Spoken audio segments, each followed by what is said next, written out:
نہ مجھے اردو آئی نہ انہیں عقل آئی.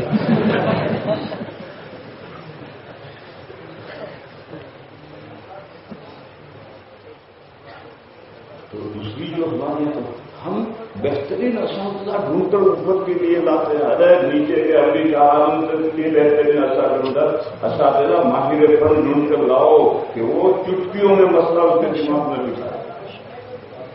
پھر ایک مرتبہ مسئلہ دماغ میں نہیں بیٹھتا. علم سیوا پڑی اس میں جو قواعد ہیں حضوری میں وہ قواعد جاری کرنے ہیں. بتا بھائی یہ کون سا پہلے کون سا سیوا ہے. ارے دیکھ اس وقت کے اندر کیا تعلیم ہوئی استاد کوئی آدمی تو وہ کیا حضوری میں تقریر کرا دے. اور جو علم سیوا میں آتا پڑا اسے حضوری میں 2-4 جگہ تقریر کرا دو دماغ میں بیٹھ جائے. مگر تمرین تو اس وقت حضوری کا استاد کرے جب اس کو علم سب پہ یاد ہو. اسے یہ آدمی بچارے. تو یہ 3 کمزوریاں ہیں. ایک تو نصاب بہت شوق. دوسرا ہر درجے میں کتابوں کی بھرمار. ارے جتنا وقت پڑھانے کا اس کا 3 گنا اس پڑھے ہوئے کو یاد کرنے کے لیے خالی وقت رہنا چاہیے. ہمارے یہاں کوئی خالی وقت نہیں. اوپر تو کچھ خالی وقت ہوگا نیچے کوئی خالی وقت. اب وہ پڑھتا ہے بچہ یاد تو اسے کچھ ہے یاد کرنے کا موقع ہی نہیں. تو ایک کتابوں کی بھرمار یاد کرنے کا اس کے پاس وقت ہی نہیں. دوسرا وہ شوق سے نہیں پڑھ رہا ابا کے لیے پڑھ رہا. شوق پیدا ہوتا ہے لیکن اوپر جا کر کبھی کبھی شوق پیدا ہو جاتا ہے. نیچے شوق ہوتا ہی نہیں. ابھی جہازوں تک شوق ہوتا ہی نہیں. پھر بعد میں ہوش آتا ہے تو پھر شوق پیدا ہوتا ہے لیکن شروع میں نہیں ہوتا. تو کتابوں کی بھرمار بے شوق اور ناتجربہ کا رشتہ یہ 3 چیزیں مل گئی تو عربی جہازوں تک استعداد بنتی ہی. پھر امتحان میں دریا دلی. پھر اب عربی پنجم سے اوپر گیا تو اب شوق پیدا ہوتا ہے. مگر اب کیا قوت ہے چڑیا چپ گئی تھے استعداد بنی نہیں. اب مختصر المعانی کا کیا مطالعہ کرے سبق میں کیا سمجھے خاندہ کیا یاد کرے اس کی سمجھ میں کچھ نہیں آتا. تو اس لیے پنجم سے پھر گزرے اخپش بن جاتے ہیں. سب اخپش کی بکریاں بن جاتی ہیں. تو آگے جا کر کے شوق پیدا ہوتا ہے. بس ایسی صورت میں کیا کرنا چاہیے. اسٹیشن پر ایک انجن ہوتا ہے جو ڈبوں کی شنٹنگ کرتا ہے. ڈبے لے کر یوں گیا یوں جوڑے اور پھر یوں گیا اور یوں جوڑے. صبح سے شام تک وہ انجن چلتا رہتا ہے وہی کا وہی. تو 4 دن سے پیچھے اول میں آ جاؤ پھر وہاں پہنچو گے تو پھر اول میں آ جاؤ. یوں ہی ہوتا رہے گا یہ نہیں ہوتا. اب 2 طرفہ محنت کر دی. آگے بھی بڑھو وہاں بھی محنت کرو اور پیچھے جو بچے رہ گئے ہو اس میں محنت کرو. 2 طرفہ جب شوق پیدا ہو جائے خود ذاتی شوق پڑھنے کا پیدا ہو جائے 2 طرفہ محنت کرو.